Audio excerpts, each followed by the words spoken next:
নমস্কার বন্ধুরা, মনি কিচেনে আপনাদের সবাইকে স্বাগতম। আমি আজকে বানাবো ওলকপি দিয়ে মাছের ঝোল। এখানে দুটো ওলকপি নিয়েছি, ওলকপি দুটো কেটে নেব। এখানে আলু আর ওলকপি কেটে নিয়েছি। কড়াইয়ের মধ্যে গরম জল করতে দিয়েছি, ওলকপিটা আলুটা সেদ্ধ করে নেব।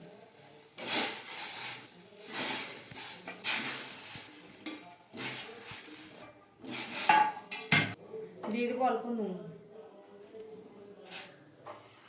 ঢাকা দিয়ে কিছুক্ষণ সেদ্ধ করে নেব। ঢাকাটা খুলে নিয়ে সেদ্ধ হয়েছে নাকি দেখে নেব।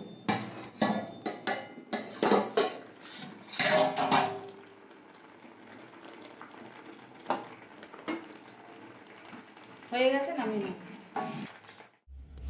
এখানে মাছগুলো নুন মাখিয়ে নিয়েছি, ভেজে নেব।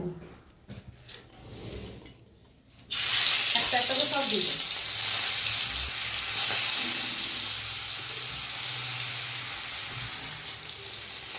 মাছগুলো আমি উল্টিয়ে দেবো।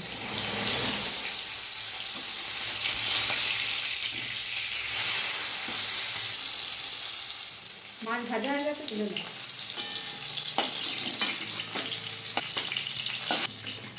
এই তেলের মধ্যেই আলুটা ওলকপিটা ভেজে নেব। দিয়ে দেবো অল্প হলুদ,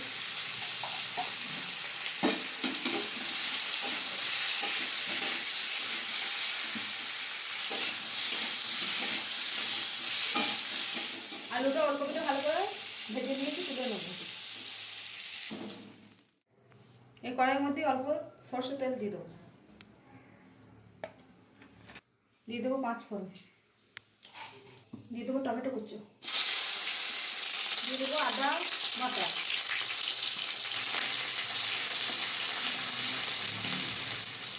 দিয়ে দেবো ধনের গুঁড়ো, দিয়ে দেবো অল্প জিরের গুঁড়ো, অল্প হলুদের গুঁড়ো, দেবো অল্প ঝাল লঙ্কার গুঁড়ো, দিয়ে দেবো কটা চিরা কাঁচা লঙ্কা। ভালো করে মশলাটা কষিয়ে নেব।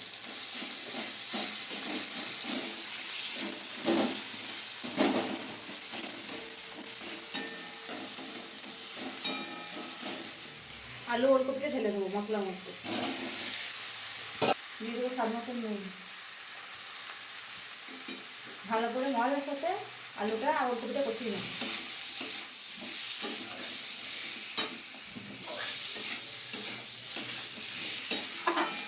ভালো করে কষিয়ে নিয়েছি, জল দিয়ে দেবো।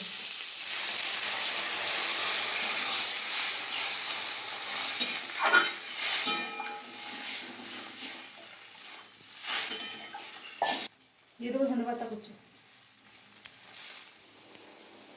দিয়ে দেবো ভেজে রাখা মাছগুলো।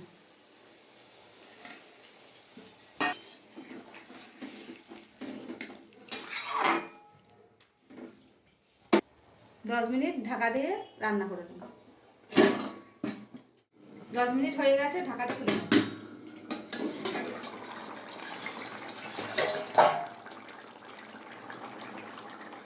দেখুন বন্ধুরা, কত সুন্দর হয়েছে পাতলা পাতলা মাছের ঝোল। হয়ে গেছে, ঢেলে নেব।